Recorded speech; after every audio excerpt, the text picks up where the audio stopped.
வணக்கம். இந்த கொஸ்டின் பாருங்கள். ஒரு கடைக்காரர் கடிகாரத்தின் மீது 10% தள்ளுபடி அளித்த பிறகும் 26% லாபம் அடைகிறார். அதன் குறித்த விலை ரூபாய் 840 எனில் வாங்கிய விலை என்னன்னு கேட்குறாங்க. பார்க்குறதுக்கு இது பெரிய கொஸ்டின் மாதிரி இருக்கும். பட் இது வெரி வெரி சிம்பிள். பாருங்கள், அந்த கடிகாரத்தினுடைய குறித்த விலை 840, அதாவது மார்க்கெட் ப்ரைஸ் 840. அதுலேருந்து 10% அவர் டிஸ்கவுண்ட் கொடுக்குறாரு. டிஸ்கவுண்ட் கொடுத்தும் அவருக்கு 26% அவருக்கு ப்ராஃபிட் கிடைக்குது.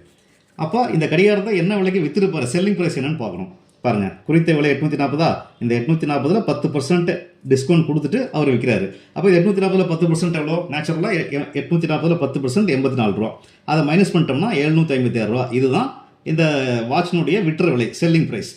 இப்படி விற்ற பின்னாடியும் அவருக்கு இந்த 756 ரூபாயிலையும் கூட 26% லாபம் கிடைச்சிருக்கு. அப்போ இந்த 756ங்கிறது என்ன? 100 ரூபாங்கிறது வாங்கிய விலைன்னு வச்சுக்கிட்டோம். 100% வாங்கிய விலைன்னு வச்சுக்கிட்டோம்னா இந்த 756ங்கிறது அந்த 100% ப்ளஸ் இந்த லாபம் 26%, இது ரெண்டும் சேர்த்து 126% தான் இந்த 756 ரூபாங்கிறது. அதிலிருந்து 100% எவ்வளோ கண்டுபிடிச்சோம்னா அதுதான் அந்த கடிகாரத்தினுடைய வாங்கிய விலையாக இருக்கும். ஸோ 756 டிவைட் பை 126 இன்ட்டு 100 போட்டிங்கன்னா, இதை சிம்பிளிஃபை பண்ணிங்கன்னா அதனுடைய ப்ரைஸ் கிடைச்சிடும்.